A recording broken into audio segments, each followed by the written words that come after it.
to the land beyond the mountains.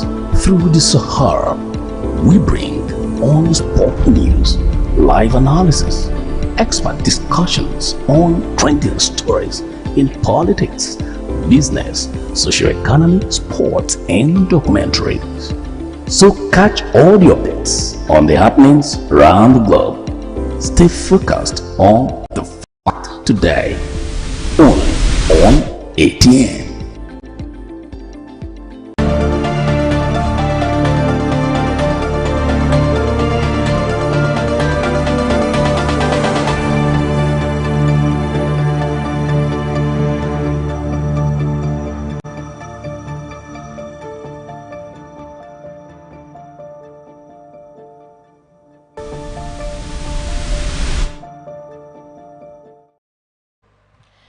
You are watching Atlantic Television Network Business. This is the network medium bringing the happenings in the economic sector of society to our discerning viewers. This program is aimed at bringing to the doorstep of viewers the business, financial and economic activities from all strata of society.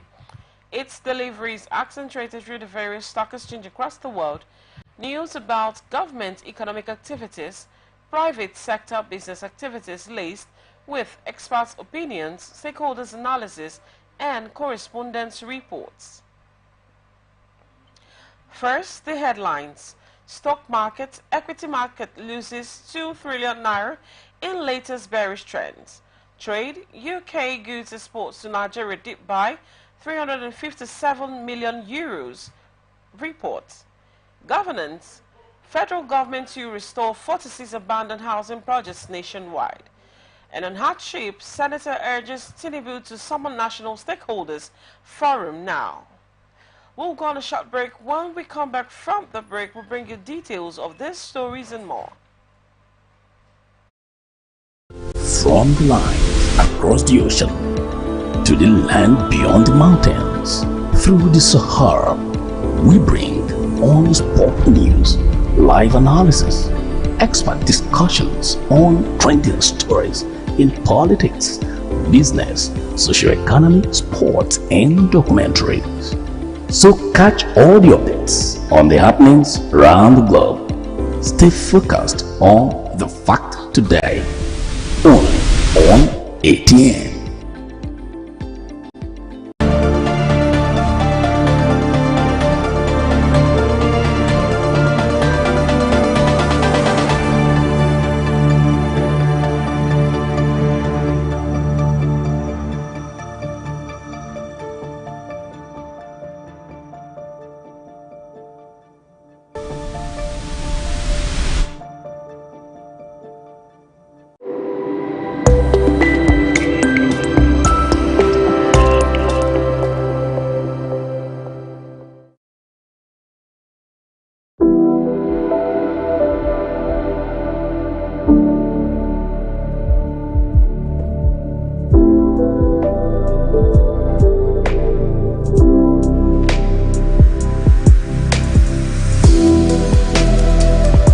From the line across the ocean to the land beyond the mountains, through the Sahara, we bring on sport news, live analysis around the globe on the fact today, only on ATN.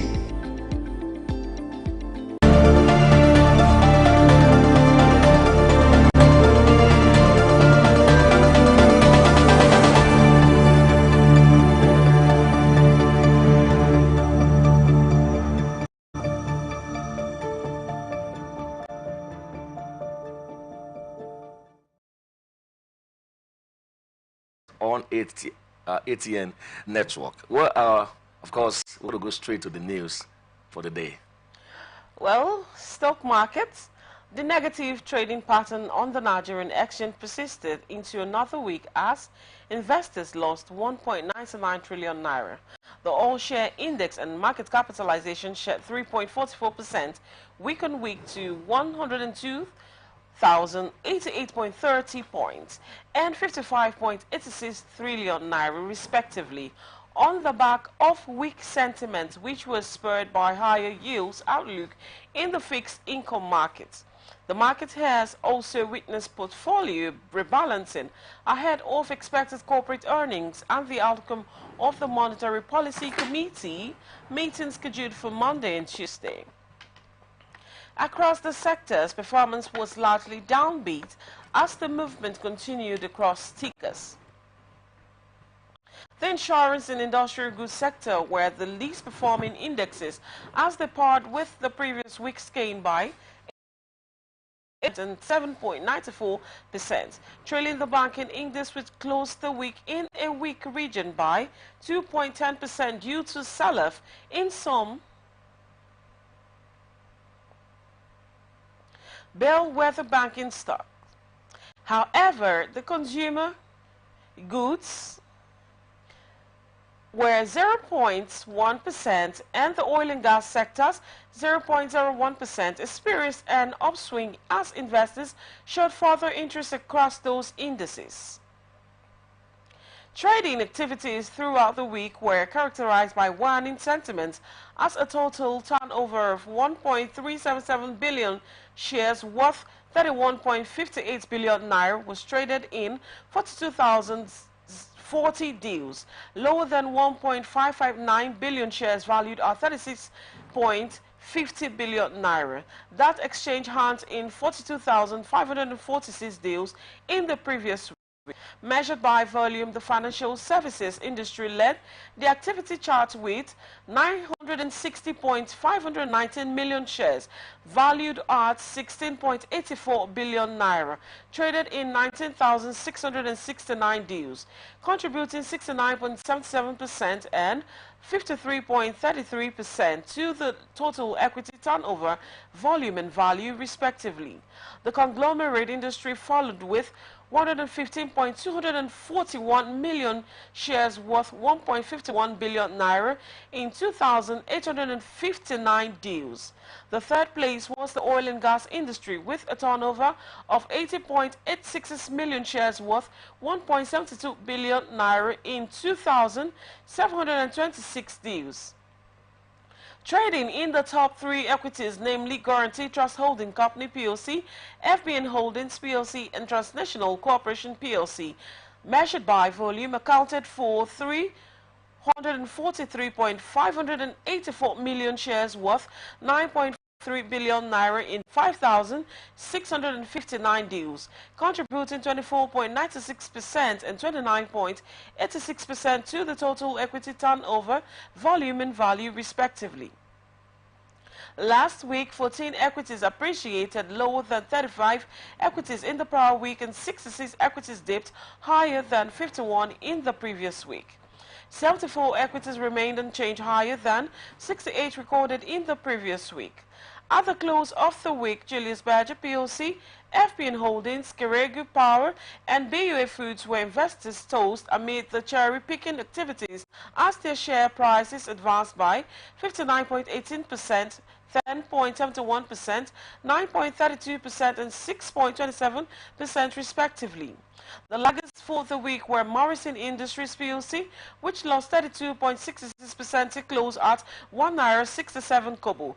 Consolidated Hallmark Holdings PLC lost 19.35% to close at 1 naira 25 kobo. And Sterling Financial Holdings Company PLC lost 18.69% to close at 4 naira 35 kobo.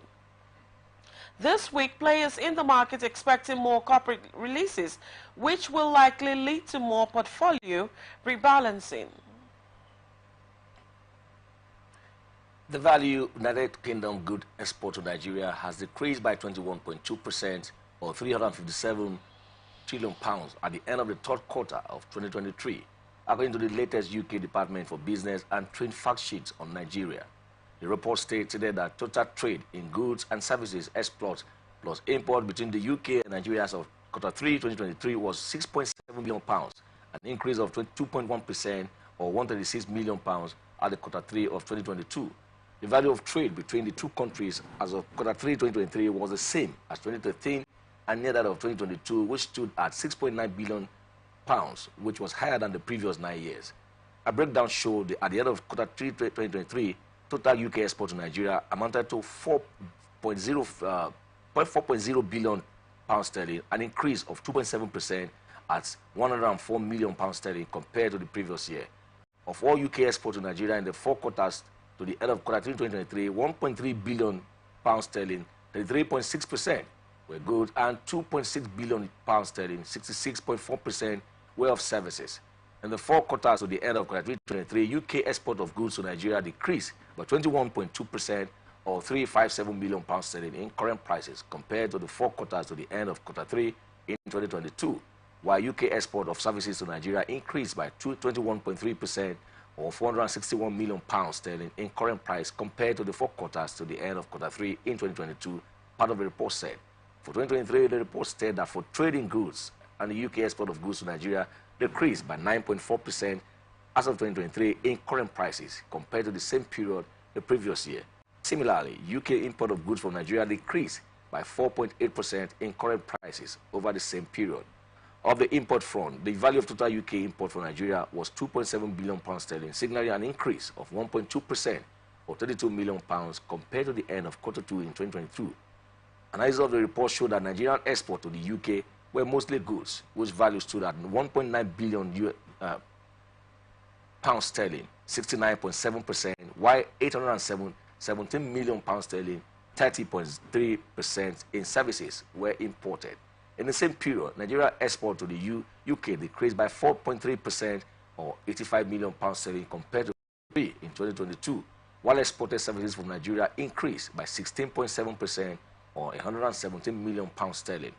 According to the report, the top 5 goods imported from the UK include refined oil, which accounted for 50.4% of all UK goods exported to Nigeria, followed by toilet and cleansing preparations, textile fabrics, general industrial machinery, and miscellaneous food.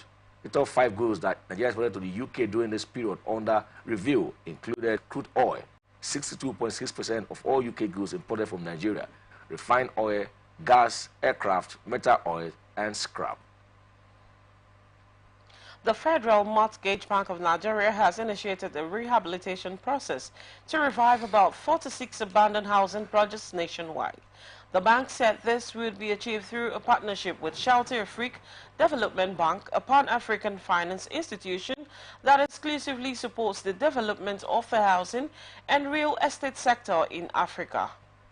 The FMB and Managing Director Shehu Usman Osidi stated this while hosting the management of Shelter Afrique Development Bank recently in Abuja, noting that the bank had made reviving the housing estates a priority. According to him, the intensified collaboration will help provide construction and mortgage financing to developers in Nigeria. He said, Nigeria has over 46 abandoned projects in 36 states, and the FMBN is determined to revive them. Our findings show that banks have entered into a housing financing agreement with states where the state governments are expected to provide infrastructure for these estates. But unfortunately, many states reneged on the projects were abandoned. We have explored the products offering of Shelter Afrique Development Bank and found out that they offer infrastructure financing, so we want to bring them on board to offer this financing so we can finish up the projects and hand them over to many Nigerians who need shelter.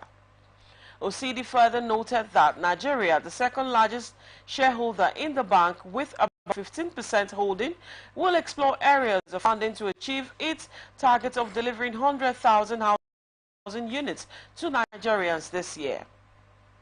He mentioned that the FMB is currently reviewing previously abandoned memoranda of understanding that were signed with the organization. This review aims to explore the benefits that Nigerians could gain from this renewed partnership. Also speaking, the CEO of Shelter Afrique, Tenor Habib Han, said the organization was in Nigeria to promote its development financing agenda and identify Nigeria as a destination for investment with over $25 billion in diaspora remittances each year. He said, we are ready to collaborate with FMBN and other institutions across Nigeria to address the housing gap. The challenges are there and the opportunities are also there.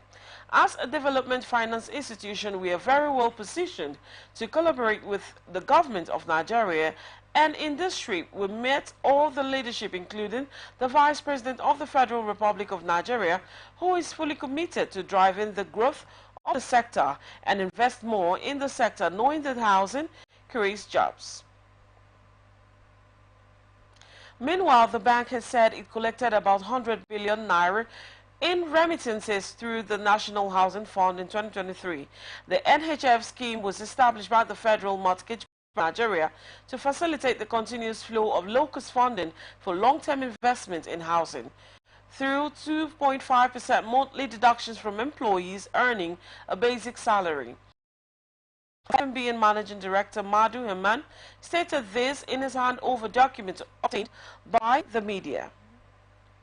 He said the highlights of our achievements in the last 22 months include that for the first time in 2023, the National Housing Fund collection for the bank exceeded the 100 billion naira mark.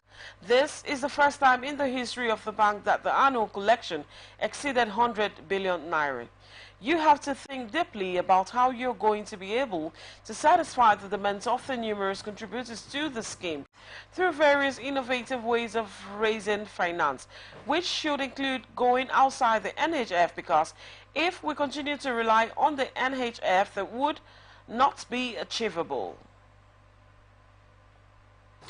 As the cost of living crisis worsens amid rising insecurity, the lawmaker represented Osun Central Senator Ajagunla Olubi Fadeyi had advised President Bola Tinubu to urgently convene a national stakeholders engagement forum that will provide lasting solutions to the biting challenges facing the country. Fadeyi, who commended the president for providing palliatives to Nigerians, however, wondered why the reliefs were not getting to the targeted beneficiaries. Speaking in a chat with newsmen at the People's Democratic Party, Senator noted that as a lawmaker who is close to the people, the situation in the country has reached a level where leaders must come together and fix the problem. Responding to questions on his assessment of the state of the nation since the inception of the new administration, Fadeyi said, "I would say, is there, and I can confirm that with all sense of responsibility, as a representative of our people, we are closer to the masses at every level, so we feel the people's plight much more easily than any other politician. It's escalating cost of living or growing insecurity or weakening local currency, which invariably worsens inflation, or even the biting impact of removal of fuel subsidy," he added. "I think the president needs to call for a stakeholders engagement as a matter of urgency, a non-hold-back, non-political, but frank conversation. A national stakeholders engagement of this nature needs to be led by the president himself. Actionable points must be agreed at such a forum, address the most eager predicament that faces the country at this time. According to the senator, there's a need to review the way the drivers and the managers of the palliative has been implementing the project, a crime who were not achieving the intended result. Tinubu last June announced the removal of petrol subsidy during his inaugural address. The president also implemented an exchange rate unification policy.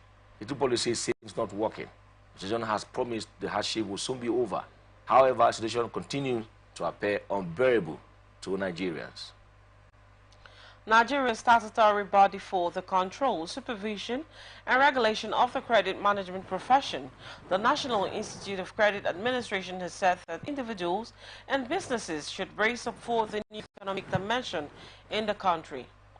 In a statement, the Chief Executive Officer of NICA, Professor Chris Onalu, said the economy would develop faster as productivity increased in the country. Onalu encouraged a new economic dimension that would promote credit availability to individuals and businesses to increase capacity for productivity in the economy. He said, in the new economic dimension, businesses should be driven strictly on credit. The new dispensation should promote buying and consumption that is going to be strictly credit driven. With credit availability, there will be an increase in production because the capacity to produce in large quantities will be boosted as the producers will have credit to expand their operations. The new dispensation would enable access to credit from banks because the lending institutions will be willing to give out financial assets to producers of those goods and products for people to buy using credit. Onalu explained that a national credit guarantee system that is fully funded by the government would help to promote credit accessibility.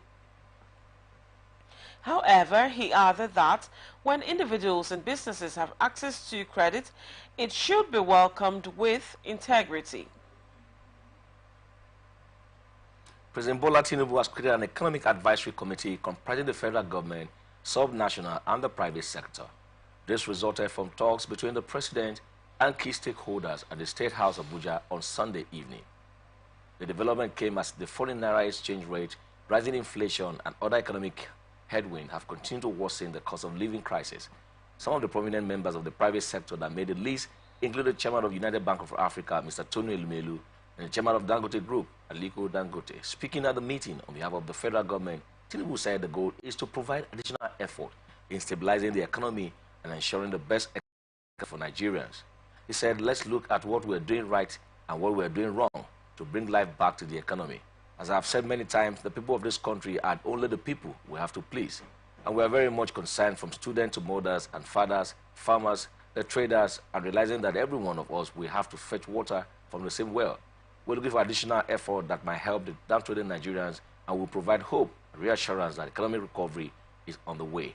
We're not saying that we have all the answers, but we will not be blamed for not trying.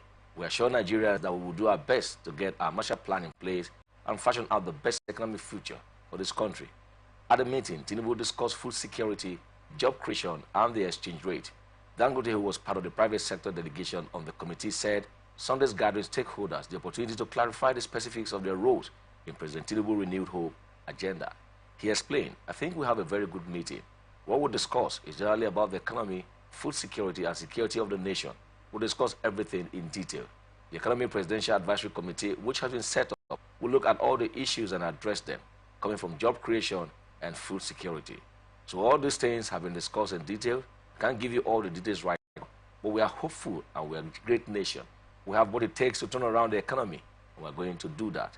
Meanwhile, Elumelu noted implementing the decision made that the gathering will help propel our economy and help alleviate the poverty in the land, help create employment, and help put food on the table of Nigerians.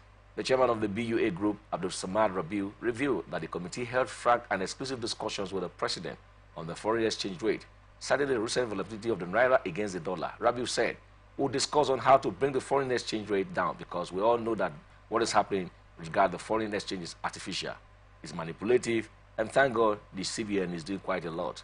Meanwhile, states have expressed readiness to partner with the federal government welfare intervention to alleviate the hardship on Nigerians. They said the advisory committee decision will only yield result when execution is prioritized. Modular refineries in Nigeria are currently facing the threat of shutting down operations following their inability to access foreign exchange for the purchase of crude oil priced in the United States dollars.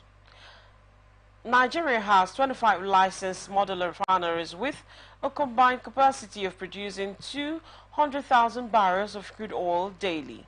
Although not all of the plants are currently operational, it was gathered that the functional ones were finding it difficult to purchase crude due to the worsening foreign exchange crisis in the country. Brent, the global benchmark for crude, traded at about $80 per barrel on Sunday and had range for months. With an estimated capacity of 200,000 barrels per day, the modular refineries, if fully operational, would refine about $16 million or 2.14 billion naira if Thursday's official closing rate of 1,571 naira per dollar.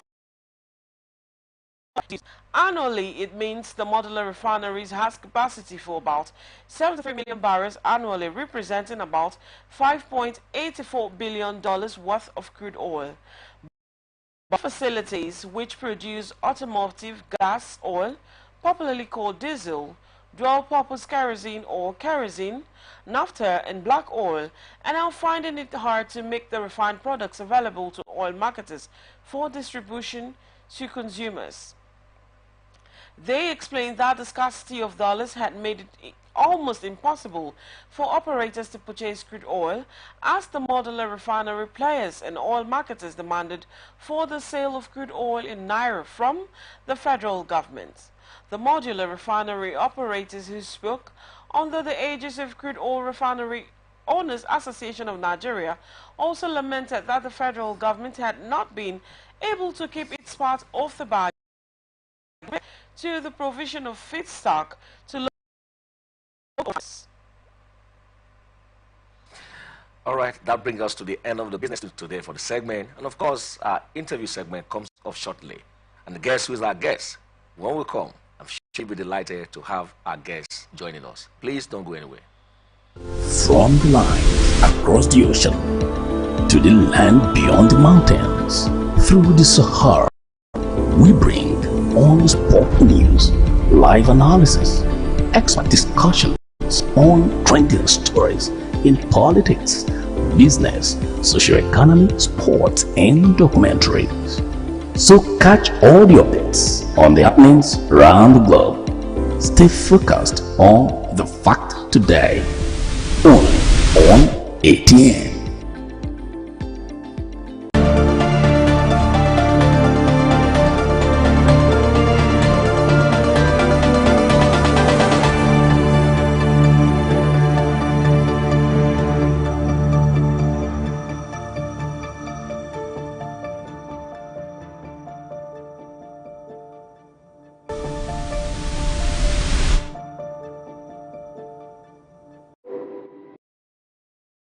To the interview segment of ATN Business live on Atlantic Television Network.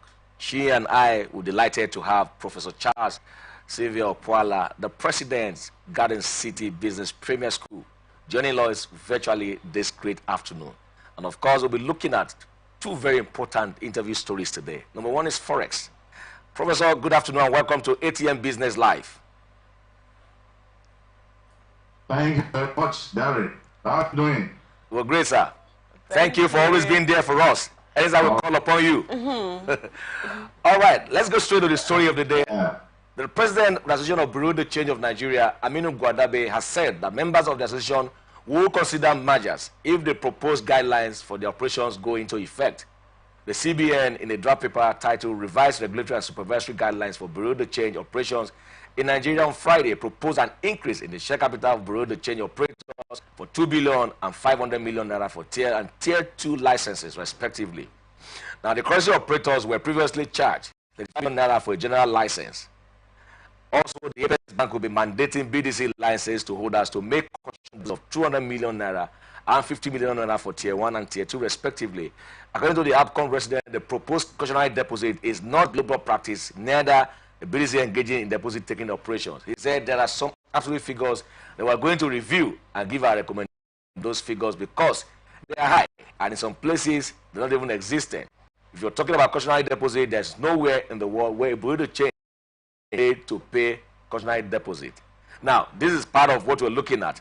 And of course, the housing construction materials price hike may increase, building collapse. Prof, these are stories that are making the headlines over the weekend, and of course continuing on Monday. What's your take on this particular position of the CBN concerning Bureau de Change operators, and of course also the building? People are saying that look, with this increase in building materials, a lot of people may want to play some kind of very smart game now by reducing. If you have to use 4 bags of cement in producing some blocks, they may go to using 2 bags of cement because of the cost. So in all of this, what's your take as a business expert and as a consultant, of this, in our country, because we respect your opinion in whatever has to do with the economy. So what's your take, sir, on this, training stories? All right, thank you, Darren. I think let's take the BDCs first. Okay. I think it's a bit outrageous for you to move it from about 35 million naira to 2 billion for tier 1 BDCs. And then tier 2, you're looking at about another 500 million. I don't see BDCs as a very high bottom line business where they are making so much money. I don't know, except this legal thing they are doing. But the way I look at the BDC business, except the arbitrage thing, because one of the critical things that makes the changes so far, the harmonization that happened between the official and the parallel market, was about the arbitrage, and people buy low from the CBN and sell in the parallel market. That's where they make the money from. And that's why the president came and said, okay, let us harmonize those markets. I hope you are with me. Yes, sir. Yes, sir. Very well. Okay, so basically that's what it is. But my view is that the movement from where they had the licensing, from where they had to 2 billion for tier 1 and 500 for tier 2, that's quite a high amount of money. Then the CPN also come with a lot of restrictions that if you have more than 10 million, $10,000, you must close it. So there are a lot of limitations they've set for them. And so it's very difficult to understand where the CBN is coming from. The basis of their, their policy direction, the policy framework in terms of deciding that they have a limited amount of money. And they are right when they say they don't receive deposits. They don't receive deposits. It's banks that receive deposits that do what we call intermediation, because banks get money from one client and give to another client at a premium, So and that's what intimidation is about. But they are not doing that. So it's difficult to understand the calculation, the type of modeling that they come up with to come up with. I think it's something that is very difficult. And I think they are right when you talk about measures for them to be able to get to that figures. So maybe the opportunity for those who are in that to see how they can aggregate in the sense that they can get big, come together and then form a big consortium, and then probably that will help them. But as it stands now, because they're not involved in intermediation, they don't collect deposits and do lending, it's difficult to see where the profits will come from. Okay, honestly, I think it's so difficult to see that. Oh, all right, Prof. So what you're saying, what you're saying now is that this CBN policy may not work. Is that what you're saying? Because they are already complaining that they may plan mergers which may take time. Don't you see that this may affect even the foreign exchange that we're trying to bring down? Yeah, so it's definitely, because if the players market, BTCs as players in the market, they somehow find it difficult to play the market, because if they set up new standards that they cannot meet, it means that there will be some distortion in the market and will affect the what is happening in the market, before that depreciate the currency. Because if you want to deal with the issue of supply, the supply hand is where we have a problem in this country. People can say all sorts of things, but if we have enough currencies and the demand is the supply exceeding the demand, we have the problem we're having. But with demand that is outstripping the supply, that's why we're having the issue. So until you fix supply problem, you can't fix this foreign exchange problem. And you see, you're talking about the free market on one hand, and you're talking about trying to curb demand. So the issue is that it has to be like a moral solution. People need to, even if people know the buy foreign goods, it has to be a moral solution in a system where you are pursuing free market system. You need to talk to people automatically to be able to say, okay, stay away from that. But people have standard, people have choice. This is democracy, this is a free market. People should be able to express their choices. And the choices, they have to be respected by the government. So that is what we have. So if you are putting rules in place, you must have to also check whether these things will pay off in the long run, because these guys, do they have the money to pay for these licenses that you're doing? It's difficult to see because they're not involved in the intermediation role in the economy. So it's difficult to see how they will be able to raise the money to pay for these licenses. Okay, the Building Collapse Prevention Guild has expressed concern that the building prices of building materials may lead to an increase in the use of substandard goods, exacerbating building collapse in the country. The national president of the BCPG, Suleiman Yusuf, stated this during the BCPG Lagos State Chapter Sensitization Works team working towards zero building collapses held in Lagos.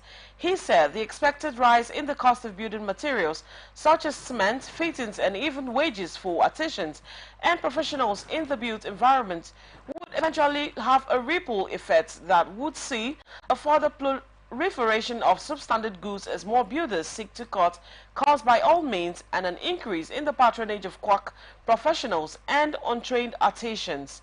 The effects of these emerging menaces may not be felt immediately, but in 3 to 4 years we may begin to see even more building collapses. Prof? Yeah, I'm with you, yeah. Okay, talking about the use of substandard goods as a result of, the recent skyrocketed price of cement and other building materials. What is your take on this story, and what is the way forward? It's very simple. I mean, there are regulatory bodies in the country. They need to live up to their, to their responsibility. We are talking about responsible governance now. So, I mean, government agencies that are involved in regulating this must be involved, and the professional must live up to their responsibility. So, we are talking about SON, Standard Organization of Nigeria is there. We have the Nigerian Society of Engineers and Civil Engineers and architects. These institutions must live up to their responsibility. I believe that because therefore people will not do whatever they like. That's acceptable. That's not acceptable at all. It's on the rule. It's professional. That's the relationship between this regulation, strong regulation in the I agree completely that a lot of those who are playing in that real estate must recheck and to make sure that the process. That also, otherwise everybody is now. No happen. Our regulatory cap and ensure that it doesn't happen to happen where people build houses because you're trying to happen if there's no check from the government side. Okay, Prof, I want to ask this question, sir. Most times we blame the government for everything. Once it's any bad thing, people always blame the government. But I know that the government is not the one that's going to build all these houses. There are people who are going to build the houses. There are engineers, structural engineers, talk about other building engineers. Now, what do you think the various unions should do? Do you think it's high time we start a lot of sensitization program for all major professional bodies in this country, especially in this building, because someone is building, and you know that if you use 2 bags of cement instead of 4 bags of cement, there's a likelihood of this building collapse and killing many people. Is it that people no longer have conscience in what they are doing, all in a bid of making money? Or what do you think should be done to actually put a stop to all this future crisis of building collapsing, especially in the western part of the country, which is Lagos precisely? So I think we to do now is that the regulatory bodies in government need to meet with these professional bodies, especially engineering, Nigerian Society of Engineers or Civil Engineers, the architects and valuers. Those bodies need to meet. And they need to upgrade there are standard rules, just like you have a national standard of Nigeria. The ERS and the enforcement of this tax, even an account forged or forged account, what happens is that they are into that less. So those who involved in those kind of it was a failure that if you are if the house that you collapse or you found out that you use substance in building happen, those involved with those processes should be penalized, to be enforced. Legally, that's what we have to do. So the government needs to find a way to do advocacy with this professional body. There must be strong advocacy. That's what I'm saying. The advocacy must be strong with all the professional bodies that are involved in the value chain of building, in the building process. Who are those involved, from the architect to the civil engineers, to those who are involved, who are supervising, all that process. There must be advocacy for it, and there must be a solid arrangement between the government agencies and these parties, to ensure that it doesn't happen. If they don't do that and leave it the way it is, then with this situation they make, we already know. We don't tell anybody to tell us that this will be the outcome in the next years to come. Okay, Prof. Now I would love us to look at the recent price of cement. Is there any reasonable reason why we locally produce, we have stuff, limestone and all that is locally gotten in Nigeria, and we still buy cement for as much as 10,000 naira in Nigeria? The truth of the matter is that there's an inflation premium When inflation goes up, it affects everything. You know, there's a cost. They say they use gas. Gas is part of the thing they use to be able to do the production of cement. So there are things that are involved. It's a value chain thing. You see, when there is an increase in production in something, the cost will dovetail to other production systems. So the issue is that even if you're involved in using more of local things, the issue of inflation will definitely affect what is being produced now. Even workers' salaries, workers putting pressure now to increase their salary, isn't it? Why are they putting pressure when the work doing has not increased? So why workers? When they go to the market of things have increased.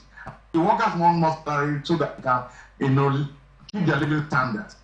And that's what happens. There are a lot of things involved, process of making cement. And some of the items are there are even paid in dollars. So look at gas now. If you are buying gas, top things and all that, power is expensive, diesel is expensive today, price of diesel have gone up, the fossil fuel prices have gone up. So all these things affect the price of cement. What they were spending before to buy gas, to buy diesel, all those things that they are using in the production of cement, today not the same price. If the price they are using was, the dollar was about 40. Maybe talking about moving about 1,500 to one place about 1,500. So we can see that impact will affect the production of cement. And every other thing, So inflation has a way of transferring its cost, its influence on everything being produced in the country, whether they are foreign or not foreign. Oh, okay, Prof. I want to ask this question that has been bothering my mind for a very long time.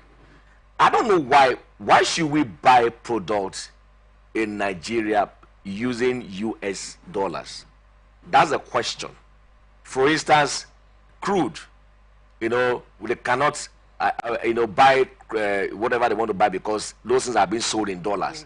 So why is our economy, tilted toward that? Why should we make another man's foreign currency higher than our own currency within our own country? Even some schools in Nigeria, also pay in dollars. So why is government not looking toward those areas, and so that this issue of foreign exchange can really, because the other day, this is on a lighter mode, I was talking to an Abuki man who was selling some I think pepper, and it was like, Oga, dollar don't rise, so pepper don't cost.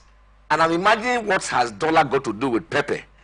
So, I'm talking about pepper that he used in making stew or cooking. So these are the things that have been bothering my mind. So as an economist, what do you think the government should do in this particular area? No, you're talking about things being priced in dollar, the local economy. Yes. If they are foreign produced goods, transaction exposure, which is if someone buy things in dollars and come and sell in naira, what will happen to the person in terms of his revenues? It changes back to dollars. If you buy something in dollars and then you come and sell it locally in naira, by the time you are converting it back to dollar, because you have to move the dollar back to where it's coming from. If you borrow in dollar and produce here and sell in naira, when you convert it back, the currency appreciated. So you are losing money, isn't it? Mm-hmm. Yes, let's look at it now. Barry and my friend. So the issue is that depends what component of your production, where are you sourcing your raw materials from? Where are you getting it from? So wherever you are getting from, you definitely need to find a way to get the parity. If our is very stable, I think that would be a problem. Why are foreign companies leaving Nigeria, GSK and also the company that are leaving? Quite a lot of companies are moving up because they are facing what we call transaction exposure and account exposure. They are being exposed negatively because when they want to take back their capital, their own country, they change the money, they are losing money. They brought in money at $400, 400 now, at 400 now, to dollar. They've lost close about 30% of their money. Those are the major challenges you have. There are some that are put as sold internationally and international exchange rates. So you're talking about crude oil. Crude oil is not sold in naira, it's sold in dollar. It's dollar denominated. That's how it's sold all over the world. That's what it is sold. There's a common currency that is where these things are sold. Gas, talking about crude oil, they are sold internationally. You can decide to use the currency of the day. That means you have to use the current exchange rate to sell it. You know, the official exchange rate, which is also very, very high. So even if you change it, you have to change it with the current exchange rate to help sell it. They will sell it in the old exchange rate to the naira. They will use the new exchange rates. That's what they're going to do. So it comes back to the same thing. So if services are offered by foreign investing, a foreign investor offering service in Nigeria, you don't expect that what certificate they are giving to you, not a local certificate. You are getting a foreign certificate, isn't it? And what you are doing, the component, value added and all that is foreign. So you have to pay them in foreign currency. Even if you pay locally in naira, you have to change it back to foreign currency. So it comes back to the same thing. So it depends on where the value is coming from. It's about value position creation. It's about value addition. You know, that is responsible for that costing. You know, where it is coming from. I hope you get what I'm saying. Yes. Very well, sir. Yeah. All right. Yeah. So it depends on the value, on where is the value coming from. Why are companies living in Nigeria? They are living in Nigeria. They are creating value. They are receiving value because the value creation process is about what? I create value for the customer, and I also what we call value value. I create value. I also take back the value. If what I'm creating for the customer is what I'm getting, what I make a loss, and I'll go to liquidation.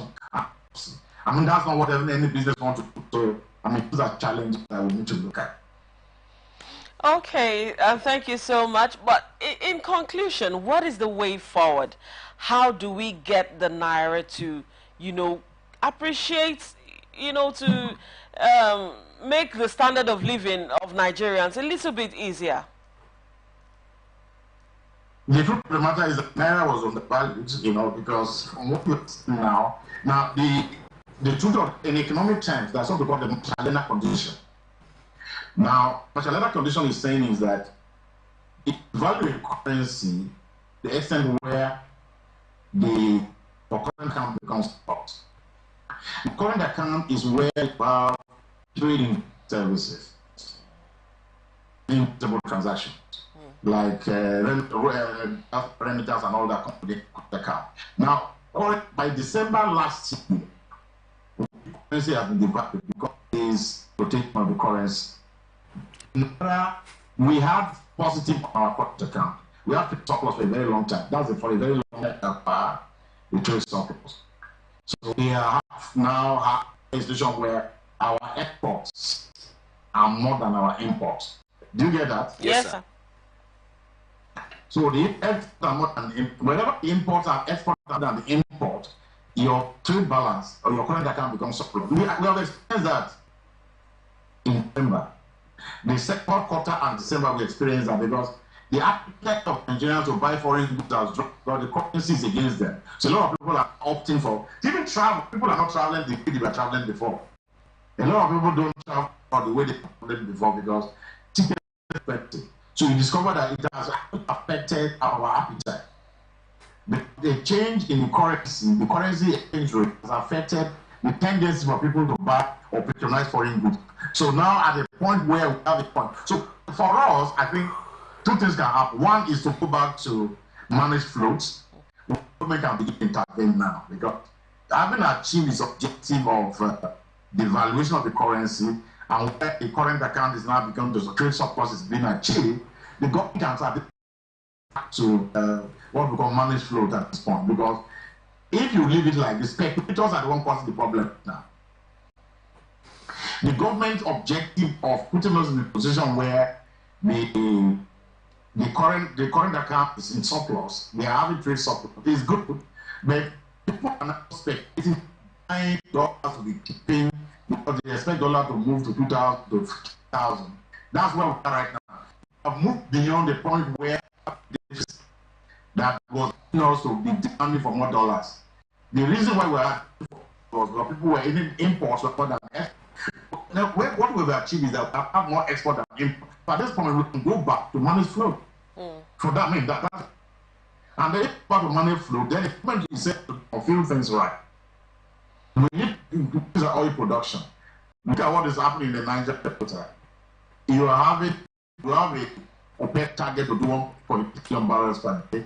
We are only doing 1.4 million barrels per day for the last few months. I think that was in February. They do about February is about 1.4 million barrels per day instead of 1.8. So you are losing about 400,000 barrels per day to oil theft, to all the things that are happening. If you are getting all those monies, you have enough dollars in your hand. So that will increase your supply of dollars to the economy. And then this demand pressure that you are having will be there. Okay. So there must be engagement with the Niger Delta to know how to involve them. Are there particular demand for ensure that we cut off the issue of theft that is actually affecting the economy? The other thing is about with government expenditure. When you have this kind of pressure, you need to deal with deficits. Government borrowing into fund budget. The government people must also know that this is not time to overproduce expenditures. Recurrent expenditure has to come down physically. For capital expenditure, you can keep that. But for recurrent expenditure, you are talking about government is talking about 10 trillion expenditure this. Why can't they bring to 5 trillion? And because you have the borrowing you want to do, the borrowing the government plan to do is about 10 trillion borrowing. So the government has okay, let's bring down recurrent expenditure to 5 trillion, and then reduce our borrowing from 10 trillion to 5 trillion. Because you are borrowing 10 trillion, but about that amount. So what you are telling us that between debt spacing and expenditure, the government is saying about almost 18 trillion. So the government can do something very quickly. The deficit is about 9 trillion or 10 trillion. Mm-hmm. But the revenue you are talking about 19 trillion. The revenue is about 19 trillion. You are talking about 10 trillion. The total budget is about 28.7 trillion. And you are doing 19 or 18 trillion. So you have means you are borrowing about close about 9 point something trillion. So can't you find a way to reduce your recurrent expenditure? Recurrent expenditure is about 9 trillion. Reduce it to 5 trillion, about half it. If you half it, you can also reduce the deficit come down. And if the deficit come down, because most of the money are recurrent are also putting pressure on the currency. So that's another way to look at it. Thank you so much. Deficit, reduce your recurrent, it will also reduce. And if that happens, the currency will appreciate. Thank you so much, sir. That's how you look at it. Thank you so very much, sir. Yeah. Professor Charles Upola Silva, the President, Garden City Business Premier School. Thank you so much, sir. That anytime we call upon you, you're always very available to educate Nigerians on what the government needs to do. And I pick one word: reduce the cost of what? Of expenditure. And that's the basic area where, if the government will look at that, I'm sure this country is going to move forward. Thank you very much, sir. All right. All right, sir. And then your deficit should be reduced. Thank you so much, sir. Thank you very much, sir. Thank you so much. We sincerely appreciate you. All right. Well, that's the much we can take today because of our time on ATN Business Live on Atlantic Television Network. Thank you so much to our guests who joined us virtually. Elu's educating us on the economy. Thierry, I think we have a very good and wonderful time with Professor Charles today. We're always looking forward to hearing from him, and of course, I'm learning a whole lot from him. Thank you so much, sir. All right, well, that's the point I take today. We'll see you again on ATN Business Live next time. But before we go, cheers. Well, you can stay connected with us on our socials, Facebook and YouTube, Atlantic Television Network, Instagram and TikTok is Atlantic TV Network 1. Our X handle is Atlantic TV Net. Watch us live on our website at www.atlanticnetwork.tv. Peace and unity are the pathways to progress. I am Treasure Timidari. I am Chinyere Davis. From the line across the ocean to the land beyond the mountains, through the Sahara, we bring all sport news, live analysis, expert discussions on trending stories.